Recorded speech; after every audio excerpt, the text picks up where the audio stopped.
Hello students, चलिए इस class में हम जानेंगे हाइड्राइड्स के बारे में। लास्ट क्लास में हमने हाइड्रोजन की प्रॉपर्टीज़ के बारे में जाना था। सो हाइड्राइड होते क्या हैं? Hydrogen in certain conditions combine with almost all elements, ठीक है ना, जिसमें मेटल्स, नॉन मेटल्स और मेटेलॉइड्स सभी शामिल होंगे, ठीक है ना। तो इनको हम क्या बोलेंगे? हाइड्राइड्स। या एक परफेक्ट वे में बोला जाए तो the binary compounds of hydrogen with other elements are called hydrides. इसका जो सिंपल फार्मूला होता है, जनरल फार्मूला EHX, ठीक है ना। ई फॉर एलिमेंट्स, जिसमें मेटल, नॉन मेटल, मेटेलॉइड सभी इन्वॉल्व होंगे, साथ में हाइड्रोजन एटम, ठीक है। तो एग्जाम्पल दिए हैं, यदि आप लिथियम की रिएक्शन करवाते हैं हाइड्रोजन के साथ में तो लिथियम हाइड्राइड बनेगा, पोटेशियम के साथ कराते हैं तो पोटेशियम हाइड्राइड बनेगा, ठीक है। नेक्स्ट हम बात करेंगे, ठीक है, तो इनके जो टाइप होते हैं on the basis of their physical and chemical properties, जो हमने लास्ट क्लास में पढ़ ली थी, ठीक है ना। दीज आर 3 टाइप, आयनिक या आप इन्हें बोल सकते हैं सेलेन हाइड्राइड, ठीक है ना। So these are formed by the combination of hydrogen with metal which have low electronegativity value, ठीक है ना। एंड लो इलेक्ट्रोनेगेटिव एलिमेंट बोल लीजिए, या फिर आप इसके साथ में बोल लेंगे कि electropositive with respect to hydrogen, ठीक है ना। एक जो एलिमेंट होगा आपके साथ में वो कैसा होना चाहिए? इलेक्ट्रोपॉजिटिव एलिमेंट, ठीक है ना। अब आप यहाँ पर ग्रुप नंबर 1 एलिमेंट मतलब एस ब्लॉक एलिमेंट ले लीजिए, ग्रुप नंबर 1 और ग्रुप नंबर 2 एलिमेंट, ठीक है ना। फॉर एग्जांपल जितने भी आयनिक हाइड्राइड होंगे, ठीक है ना, डायरेक्ट कॉम्बिनेशन मेथड के थ्रू होंगे। एंड यहाँ टेम्परेचर जो होगा हमें हाई टेम्परेचर रखना होगा। जैसे आपने लिथियम की रिएक्शन करवाई हाइड्रोजन के साथ में तो लिथियम हाइड्राइड बनेगा, पोटेशियम की रिएक्शन करवा दीजिए हाइड्रोजन के साथ में तो पोटेशियम हाइड्राइड बनेगा। नेक्स्ट हम बात करेंगे general characteristic of ionic hydrides, ठीक है ना। तो जो आयनिक हाइड्राइड्स होते हैं वो जनरली वाइट और लाइट ग्रे, नॉन वोलेटाइल, ठीक है ना। वोलेटाइल मतलब कि जो कि कभी गैसियस या कभी लिक्विड फॉर्म में प्रेजेंट होते हैं, but non volatile mean to say ये लिक्विड और कभी गैस ऐसे बिहेव नहीं करेंगे, ठीक है ना। और नेक्स्ट बात जो होगी, ये नॉन कंडक्टिंग क्रिस्टलाइन सॉलिड्स होते हैं, ठीक है। नेक्स्ट हम बात करेंगे, they have high melting and boiling points, ठीक है। थर्ड हम बात करेंगे इनकी कंडक्टिविटी के बारे में, ठीक है ना। तो जैसे ही आप लिथियम हाइड्राइड, ठीक है ना, आपने इसकी रिएक्शन करवाई, इधर टेम्परेचर आपने रखा 900 केल्विन समथिंग, ठीक है। तो लिथियम जो होगा पॉजिटिव के फॉर्म में और जो हाइड्रोजन होगा इलेक्ट्रोनेगेटिव के फॉर्म में, ठीक है ना। तो जो कैथोड होगा उस पर लिथियम प्रेजेंट होगा एंड इसके एनोड पर क्या रिएक्शन होगी कि ये जो हाइड्रोजन है कंबाइन होने के बाद में हाइड्रोजन गैस को रिलीज करेंगे, ठीक है। एंड इसकी जो डेंसिटीज़ होती हैं हायर होती हैं, ठीक है ना, किसके कंपैरिजन में? अदर मेटल के कंपैरिजन में, ठीक है। यदि इनकी हम स्टेबिलिटी की बात करें, किसकी? एल्कली मेटल्स की, ठीक है ना। एल्कली मेटल्स जो होंगे हाइड्राइड का फॉर्मेशन करेंगे। So lithium, sodium, potassium, rubidium and caesium, ठीक है ना। ये इनका ऑर्डर होगा स्टेबिलिटी का। लिथियम से यदि आप सीजियम की तरफ जाते हैं तो इनके ऑर्डर जो हाइड्राइड्स होंगे डिक्रीज होगा, ठीक है। नेक्स्ट यदि हम बात करें stability of alkaline earth metal hydrides, तो क्या होगा? इधर आप कैल्शियम से यदि बेरियम की तरफ जाते हैं तो इनका जो ऑर्डर है, स्टेबिलिटी ऑर्डर है, वो डिक्रीज होगा, ठीक है। नेक्स्ट हम बात करेंगे इसके जो हाइड्रोलिसिस कराएंगे आप, ठीक है ना। यदि आप इनका हाइड्रोलिसिस कराते हैं तो ये हाइड्रोक्साइड के फॉर्म में प्रेजेंट होंगे, ठीक है। नेक्स्ट हम बात करेंगे मॉलिकुलर और कोवैलेंट हाइड्राइड्स, ठीक है। ये इसका नेक्स्ट टाइप है। देखिए यहाँ हमने यूजेस छोड़ दिए थे तो हम यूजेस अभी कंटिन्यू करते हैं। सो द आयनिक हाइड्राइड्स होंगे, ठीक है, इनके कॉम्प्लेक्सेस के फॉर्म में प्रेजेंट होंगे और इनका यूज़ रिड्यूसिंग एजेंट के फॉर्म में किया जाता है। नेक्स्ट हम बात करेंगे मॉलिकुलर और कोवैलेंट हाइड्राइड, ठीक है ना। So these hydrides are formed by the combination of element of cooperatively highly electronegative element, ठीक है ना, जो कि हाईली इलेक्ट्रोनेगेटिव होंगे। मतलब कि ग्रुप नंबर 17 की बात कर लीजिए, यदि पूरी पीरियोडिक टेबल में सबसे ज़्यादा इलेक्ट्रोनेगेटिव एलिमेंट है तो वो है ग्रुप नंबर 17 एलिमेंट, ठीक है ना, जिन्हें हम बोलते हैं हैलोजन एलिमेंट्स, ठीक है। और इसके अलावा पी ब्लॉक एलिमेंट में सारे आ जाएंगे, जैसे कि बोरॉन हुआ, कार्बन, नाइट्रोजन, ऑक्सीजन, ठीक है, fluorine, silicon, phosphorus, sulphur, chlorine, germanium, arsenic, antimony, bismuth, बहुत सारे एलिमेंट है पी ब्लॉक एलिमेंट, ठीक है।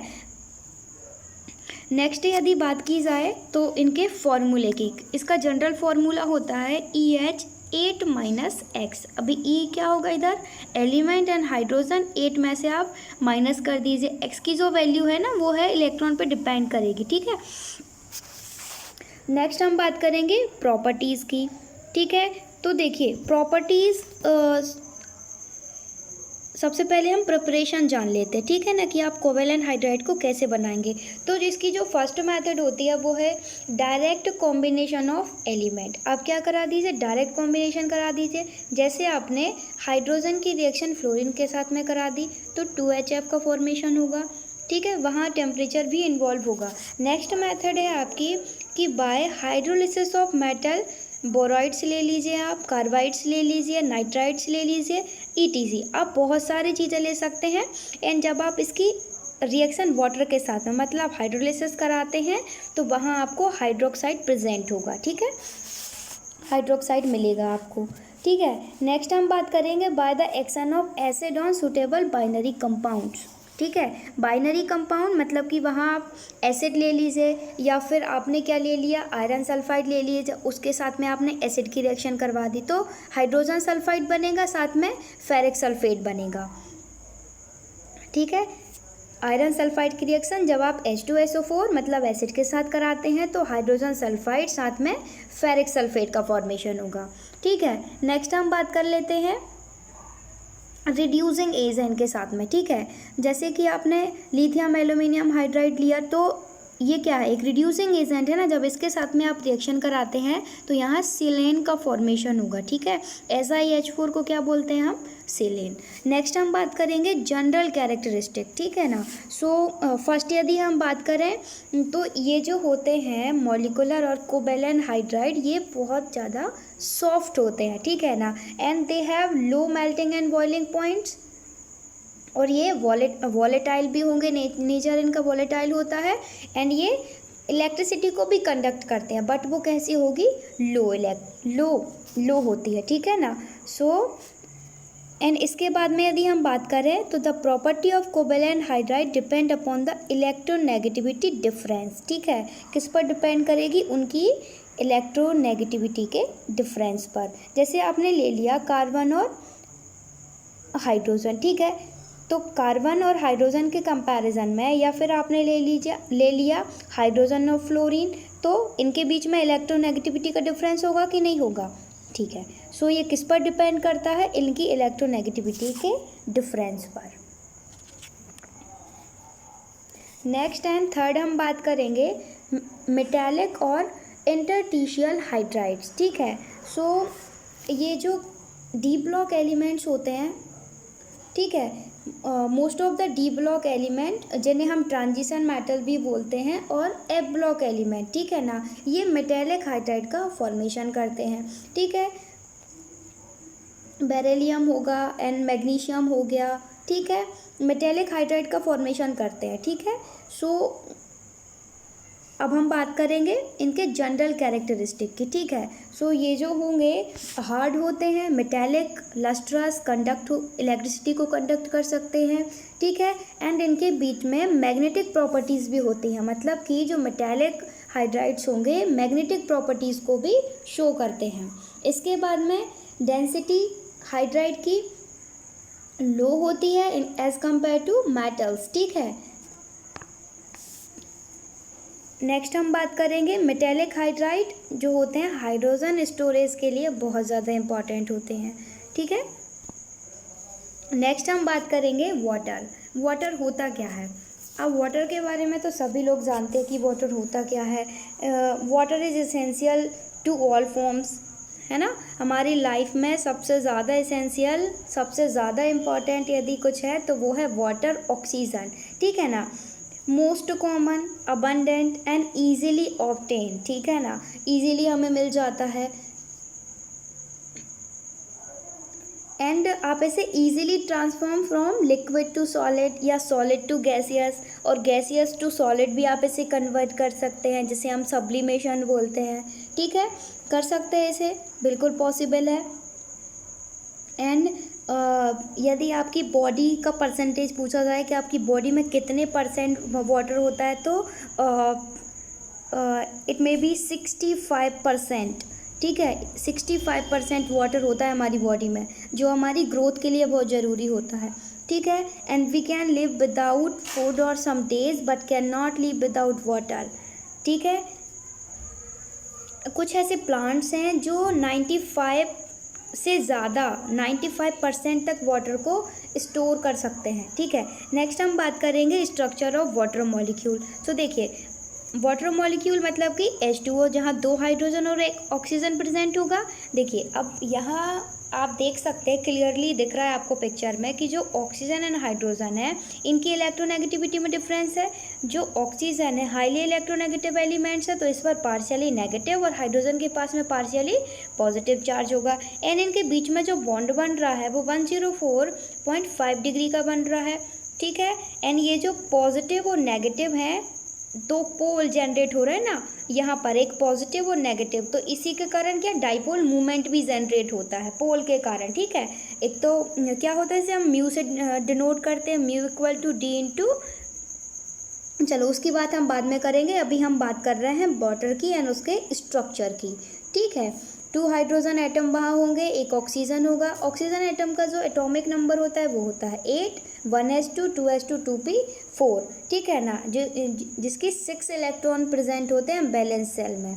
ठीक है, देखिए इसका जो स्ट्रक्चर होता है टेट्राहेड्रल होता यदि इसका बॉन्ड एंगल 109.5 डिग्री होता, लेकिन ये होता है 105.5 डिग्री, तो इसे हम क्या बोल सकते हैं, एंगुलर या थोड़ा सा पेंट स्ट्रक्चर होता है, तिरछा स्ट्रक्चर होता है। ठीक है, एंड जो OH बॉन्ड है, इनके बीच की जो बॉन्ड लेंथ होती है वो होती है 95.7 पिकोमीटर। पिकोमीटर में हम इसे मेज़र करते हैं।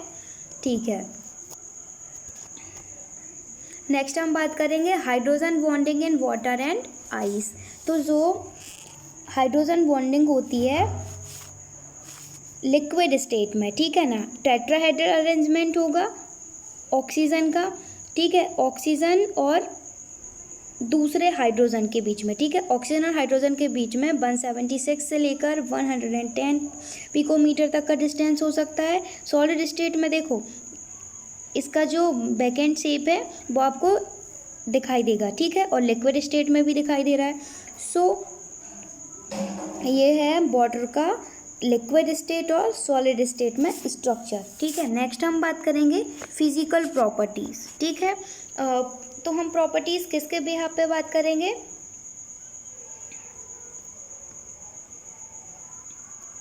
देखिए क्या जैसे हमें पता है हाइड्रोजन के आइसोटोप प्रेजेंट होते हैं, हाइड्रोजन एंड यहाँ हम बात करेंगे ड्यूटेरियम की। ठीक है, तो यदि इनकी फिजिकल प्रॉपर्टीज़ की बात की जाए तो वाटर इज़ लिक्विड। ठीक है, लिक्विड होता है, एंड इसका freezing point and boiling point, freezing point कितना होता है 273 केल्विन, एंड बॉइलिंग पॉइंट कितना होगा 373 केल्विन। ठीक है ना, मैक्सिमम डेंसिटी 1 ग्राम। ठीक है, और जो वाटर होता है वो स्ट्रॉन्ग हाइड्रोजन बॉन्डिंग को रिप्रेजेंट करता है, क्योंकि वहाँ H2O एटम प्रेजेंट होंगे, एंड ऑक्सीजन के पास में पार्शियली नेगेटिव और हाइड्रोजन के पास में पार्शियली पॉजिटिव चार्ज प्रेजेंट होगा। एंड जो वाटर होता है नेचर से पोलर होता है, क्योंकि वहाँ देखिए 2 पोल प्रेजेंट है ना, डाइपोल, एक पर पॉजिटिव साइन है, दूसरे पर नेगेटिव साइन है। ठीक है, एंड ये सॉल्युबल भी होता है, बहुत सारे सब्सटेंस को डिसॉल्व करने के लिए यूज़ किया जाता है, सो इसे यूनिवर्सल सॉल्वेंट भी बोला जाता है। नेक्स्ट हम बात करेंगे केमिकल प्रॉपर्टीज़ ऑफ वाटर। तो सबसे पहले हम बात करेंगे स्टेबिलिटी ऑफ वाटर की। So water is quite stable and does not dissociate into the it's element. It's element मतलब कि जैसे कि आपने हाइड्रोजन और ऑक्सीजन को अलग कर दिया, नहीं, ये इतना इजी नहीं है, ठीक है। जैसे आप इन जनरल में यदि आप वाटर को क्या करेंगे, हीट करेंगे, तो क्या होगा, वाटर का फॉर्म चेंज होगा, ठीक है, वो लिक्विड स्टेट से गैसियस स्टेट में कन्वर्ट होगा, लेकिन वहाँ हाइड्रोजन और ऑक्सीजन सेपरेट नहीं हो सकते, ठीक है। नेक्स्ट हम बात करेंगे एसिड बेस कैरेक्टर। यदि कोई सब्सटेंस एसिड और बेस दोनों तरह के बिहेव को शो करता है कि कभी एज अ एसिडिक बिहेव करेगा और कभी एज अ बेस, सो हम इसे क्या बोलते हैं, एम्फोटेरिक नेचर, ठीक है। सो जो वाटर होता है वो एम्फोटेरिक होता है इन नेचर एंड ये वीक इलेक्ट्रोलाइट होता है, ठीक है ना। जब आप वाटर की रिएक्शन करवाते हैं तो यहाँ हाइड्रोनियम आयन का फॉर्मेशन होगा, साथ में आपके पास में OH नेगेटिव आयन भी प्रेजेंट होंगे, ठीक है।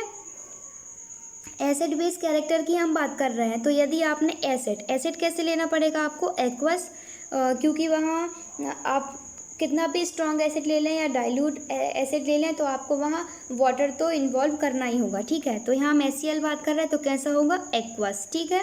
साथ में वाटर जो कि लिक्विड स्टेट में प्रेजेंट होगा एंड ये जो रिएक्शन होती हैं एसिड बेस कैरेक्टर या इसकी जो रिएक्शन हो रही है, जैसे वाटर के साथ रिएक्शन आपने करवाई एसिड की, तो ये रिवर्सिबल रिएक्शंस होती है, ठीक है। तो आपको क्लोरीन Cl नेगेटिव साथ में हाइड्रोनियम आयन मिलेगा। यदि आप हाइड्रोजन सल्फाइड की रिएक्शन करा देते हैं वाटर के साथ में, तो जो वाटर कैसे एज अ बेस वर्क करेगा and hydrogen sulphide as a acid work करेगा, तो यहाँ भी हाइड्रोनियम आयन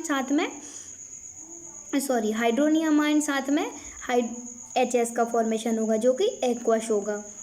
नेक्स्ट हम बात करेंगे ऑक्सीडाइजिंग एंड रिड्यूसिंग नेचर, ठीक है। So water can act both oxidising agent and reducing agent, ठीक है ना।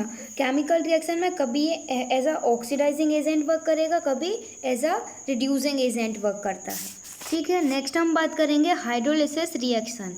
सो हाइड्रोलिसिस रिएक्शन मतलब कि जब आप वाटर के साथ में इसकी रिएक्शन कराते हैं, ठीक है, तो वाटर हाइड्रोलाइज ऑक्साइड हैलाइड्स, यहाँ हम हैलाइड्स की बात करेंगे ना, एंड नॉन मेटालिक भी हो सकते हैं और मेटालिक भी हो सकते हैं। सपोज करिए आपने कैल्शियम ऑक्साइड ले लिया, उसके साथ में आप वाटर की रिएक्शन कराएंगे तो कैल्शियम हाइड्रोक्साइड का फॉर्मेशन होगा। ये हमने 10th क्लास में प्रैक्टिकली भी देखा है, ठीक है। नेक्स्ट हम बात करेंगे हाइड्रेशन रिएक्शन की। सो हाइड्रेशन रिएक्शन क्या होंगी, देखिए वाटर के पास में स्ट्रॉन्ग एबिलिटी होती है कंपाउंड्स के साथ में, और जैसे ये आप मेटल्स के साथ में इसकी रिएक्शन कराएंगे ना तो हाइड्रेट्स का फॉर्मेशन कर लेते हैं, इसको ही हम क्या बोलते हैं, हाइड्रेशन रिएक्शन, ठीक है ना। अब ये जो हाइड्रेशन रिएक्शन होती हैं ये 3 टाइप की रिएक्शन होती हैं। देखिए फर्स्ट जो रिएक्शन होंगी वो कोऑर्डिनेटेड होंगी, मतलब कि वहाँ कॉम्प्लेक्स का फॉर्मेशन होगा, ठीक है। नेक्स्ट जो टाइप होता है, हाइड्रोजन का बॉन्ड होगा ऑक्सीजन के साथ में, ठीक है, ऑक्सीजन और हाइड्रोजन का बॉन्ड होगा, साथ में वहाँ पर कोऑर्डिनेटेड मॉलिक्यूल भी प्रेजेंट होंगे एंड जो H2O मॉलिक्यूल होगा वो हाइड्रोजन के साथ में बॉन्डेड होगा, ठीक है। And water molecule interstitial site, मतलब कि एक ऐसे इन जनरल वे आप उसे कोना बोल सकते हैं कि कोने में कोई चीज़ प्रेजेंट हो ना, उस टाइप से, ठीक है। नेक्स्ट हम बात करेंगे हैवी वाटर मतलब कि D2O। अब ये D क्या है, D मतलब कि ड्यूटेरियम, ठीक है। So chemically heavy water is deuterium oxide, ठीक है। तो सबसे पहले हम बात करेंगे कि ये इसकी जो डिस्कवरी हुई थी 1932 में इसकी डिस्कवरी हुई थी, ठीक है। एंड ये पीने लायक पानी नहीं होता है, ठीक है ना, ये हैवी वाटर होता है जो हमारे प्लांट्स के लिए, ह्यूमन बींग्स के लिए थोड़ा सा टॉक्सिक होता है, ठीक है। ऑर्डिनरी वाटर के जैसे ही ये कलरलेस होगा, ओडरलेस होगा, टेस्टलेस होगा एंड जो हैवी वाटर होता है टॉक्सिक होता है, ठीक है। नेक्स्ट हम बात करेंगे इसके एक्शन की, ठीक है, कि जो एक्शन होगी सबसे पहले हम बात करेंगे एक्शन विथ मेटल। यदि आप हैवी वाटर की रिएक्शन एल्कली मेटल्स या एल्कलाइन अर्थ मेटल के साथ में करा देते हैं, ग्रुप नंबर 1 एलिमेंट और ग्रुप नंबर 2 एलिमेंट के साथ में, तो सपोज करिए आपने सोडियम की रिएक्शन ड्यूटेरियम ऑक्साइड के साथ में करा दी, तो सोडियम ड्यूटेरॉक्साइड का फॉर्मेशन होगा NaOD, साथ में ड्यूटेरियम, ठीक है, D2 का फॉर्मेशन होगा। जैसे हाइड्रोजन का लिब्रेशन हो रहा था ना, वैसे ही यहाँ पर क्या होगा, ड्यूटेरियम का लिब्रेशन होगा। नेक्स्ट हम बात करेंगे एक्शन विथ मेटेलिक ऑक्साइड, ठीक है। मेटेलिक ऑक्साइड मतलब कि basic oxides of metal like sodium, potassium या कैल्शियम, ठीक है। जब आप इनकी रिएक्शन D2O के साथ में कराते हैं तो हैवी एल्कलाइज का फॉर्मेशन होगा, ठीक है। जैसे Na2O की रिएक्शन करवा दीजिए आप D2O के साथ में, तो NaOD का फॉर्मेशन होगा, सोडियम ड्यूटेरॉक्साइड, ठीक है। थर्ड हम बात करेंगे action with non metallic oxide. Non metallic oxide मतलब कि वहाँ पर ले लीजिए आप फास्फोरस पेंटाऑक्साइड, ठीक है, फास्फोरस पेंटाऑक्साइड आप ले सकते हैं, वहाँ पर आप सल्फर ट्राईऑक्साइड ले सकते हैं, ठीक है।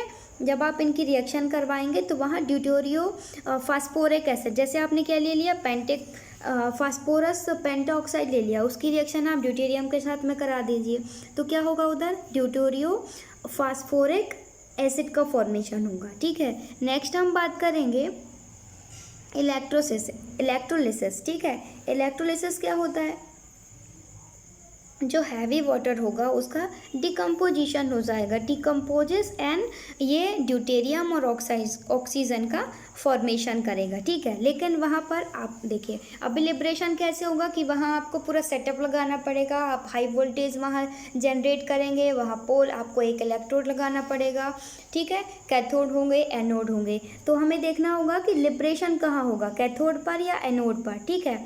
सो जो ड्यूटेरियम होता है लिब्रेशन, ठीक है ना, कैथोड और एनोड पर होगा, ठीक है। जो ड्यूटेरियम होगा उसका जो लिब्रेशन होगा कैथोड पर होगा एंड ऑक्सीजन का लिब्रेशन हमेशा एनोड पर होगा, ठीक है। नेक्स्ट हम बात करेंगे एक्सचेंज रिएक्शन। एक्सचेंज रिएक्शन मतलब कि जैसे हमने पढ़ा था जो हाईली रिएक्टिव मेटल्स होती है ना, वो लेस रिएक्टिव मेटल को रिप्लेस कर देती है एंड खुद कंपाउंड का फॉर्मेशन कर लेते हैं, उसी टाइप से एक्सचेंज रिएक्शन, ठीक है ना। जब आप इसे हीट करते हैं, ठीक है ना, तो ये जो चेंज होने के बाद में ड्यूटेरियम में चेंज हो जाता है। जैसे आप सोडियम हाइड्रोक्साइड ले लीजिए, ठीक है, आपने ड्यूटेरियम के साथ में इसकी रिएक्शन करवा दी तो NaOD साथ में HOD का फॉर्मेशन होगा, या आप यहाँ एसिड भी ले सकते थे, ठीक है, एसिड के फॉर्म में एंड क्लोरोफॉर्म के साथ में आप रिएक्शन करके दिखाएंगे, ठीक है। लास्ट है हमारा biological properties. So heavy water की कुछ बायोलॉजिकल प्रॉपर्टीज़ भी हैं जो हमने पहले डिस्कस कर ली कि ये ह्यूमन बीइंग्स, प्लांट्स के लिए, एनिमल्स के लिए थोड़ा टॉक्सिक होता है, ठीक है, एंड ये हमारी लाइफ के लिए कुछ सपोर्टेबल नहीं है, ठीक है। एंड जैसे ऑर्डिनरी वाटर जो होता है हमारे लिए बहुत इम्पॉर्टेंट होता है, वैसे ही इसकी कोई इम्पोर्टेंस नहीं है।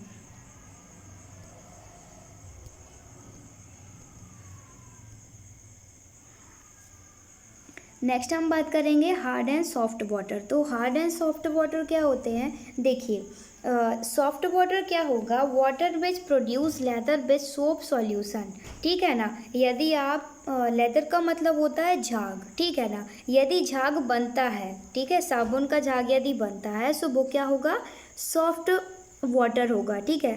For example distil water, rain water, ठीक है। और यदि हार्ड वाटर की हम बात करें तो does not produce lather with soap solution, readily is called hard water. Example के लिए तौर पर यदि आप लेना चाहें तो यहाँ है सी वाटर, रिवर वाटर, ठीक है ना, या टैप वाटर भी इसी में इन्वॉल्व होता है। सो ये जो हार्डनेस होती है ये किसके कारण होती है, ठीक है ना, तो ये जो हार्डनेस होती है due to the presence of the bicarbonates, ठीक है ना, बाइकार्बोनेट्स हों, क्लोराइड्स हों, सल्फेट्स हों या कैल्शियम हो, मैग्नीशियम हो, इनके कारण हार्डनेस प्रेजेंट होती है, ठीक है। अब सोप के बारे में आपको पता है, 10th क्लास में हमने पढ़ा है सोप क्या होती है, फैटी सॉल्ट्स होते हैं सोडियम और पोटेशियम के, ठीक है। एंड जो हार्डनेस होती है ये 2 टाइप की हार्डनेस होती है, ठीक है। एक तो होगी टेम्पररी हार्डनेस, दूसरा होती है permanent hardness. So temporary hardness is water due to the presence of bicarbonates, ठीक है ना, बाइकार्बोनेट्स ऑफ कैल्शियम मैग्नीशियम, जिन्हें हम आसानी से दूर कर सकते हैं, ठीक है। टेम्पररी हार्डनेस मतलब कि वहाँ पर बाइकार्बोनेट्स तो प्रेजेंट होंगे लेकिन आप उन्हें ईजिली रिमूव कर सकते हैं, ठीक है ना। कैसे रिमूव करेंगे आप? सिंपली उसे आप हीट कर दीजिए तो वो बॉयल होने के बाद में रिमूव हो जाएंगे, ठीक है। सो टेम्पररी हार्डनेस इसे हम कार्बोनेट हार्डनेस भी बोलते हैं, ठीक है। और इसका सेकेंड टाइप होता है परमानेंट हार्डनेस, ठीक है ना। जैसे कि यदि वहाँ क्लोराइड्स प्रेजेंट हो, सल्फाइड्स प्रेजेंट हो, ठीक है, डिज़ोल्व हो वाटर में, ठीक है, तो इन्हें हम इजीली रिमूव नहीं कर सकते हैं। So this is called permanent hardness, और आप इसे क्या बोल सकते हैं? नॉन कार्बोनेट हार्डनेस, ठीक है। नेक्स्ट है हमारा कि आप इसे सॉफ्ट कैसे करेंगे, कि सॉफ्टनिंग ऑफ वाटर क्या होगा, ठीक है। सॉफ्टनिंग ऑफ वाटर मतलब कि the process of the removal of hardness from water is called softening, ठीक है ना, कि वाटर को सॉफ्ट करना। तो क्या करेंगे आप? हम वहाँ टेम्पररी हार्डनेस को रिमूव कर देंगे, मतलब कि मैग्नीशियम एंड कैल्शियम यदि वहाँ प्रेजेंट है तो आप उन्हें दूर कर दीजिए, तो आपका जो वाटर है वो सॉफ्ट वाटर बन जाएगा। इसके लिए कुछ मेथड है। फर्स्ट हमारी मेथड है बाय बॉइलिंग, ठीक है। यदि आप बॉईल करते हैं तो जो हार्ड वाटर है उसे सॉफ्ट वाटर में कन्वर्ट किया जा सकता है, ठीक है। नेक्स्ट मेथड है आपका क्लार्क्स मेथड, ठीक है। ये थोड़ी इंपॉर्टेंट मेथड है एंड इसका कॉमर्शियली स्केल पर इसका यूज़ किया जाता है, ठीक है। इसमें क्या करते हैं कि इसका जो कैल्शियम हाइड्रोक्साइड होता है ना, उसका कुछ कैलकुलेटेड अमाउंट, मतलब कि वहाँ आपको कैलकुलेट करना पड़ेगा अमाउंट, हार्ड वाटर में हम मिक्स करते हैं। हम जैसे ही डिज़ोल्व करेंगे वहाँ पर, तो जो इनसॉल्युबल कार्बोनेट है, ठीक है, सॉरी, जो सॉल्युबल कार्बोनेट है वो इनसॉल्युबल कार्बोनेट में कन्वर्ट हो जाता है, ठीक है, and settle down in the bottom में प्रेजेंट होगा, तो फिर आप इसे बाय फिल्ट्रेशन ईजिली दूर कर सकते हैं, ठीक है। नेक्स्ट मेथड है हमारी बाय वॉशिंग सोडा मेथड, ठीक है। इस मेथड का यूज़ करके भी आप हार्डनेस को दूर कर सकते हैं। यहाँ आपको क्या, जैसे आप यहाँ पर कैल्शियम हाइड्रोक्साइड का यूज़ कर रहे थे, यहाँ आपको इस मेथड में वॉशिंग सोडा का यूज़ करना पड़ेगा। आप हार्ड वाटर में वॉशिंग सोडा ऐड कर दीजिए। वॉशिंग सोडा का फॉर्मूला क्या होता है? Na2CO3, ठीक है। सो यदि आप इसे हार्ड वाटर में मिक्स करते हैं तो इसकी हार्डनेस को कम किया जा सकता है। Thank you so much. यदि कोई डाउट है तो पूछ लीजिए।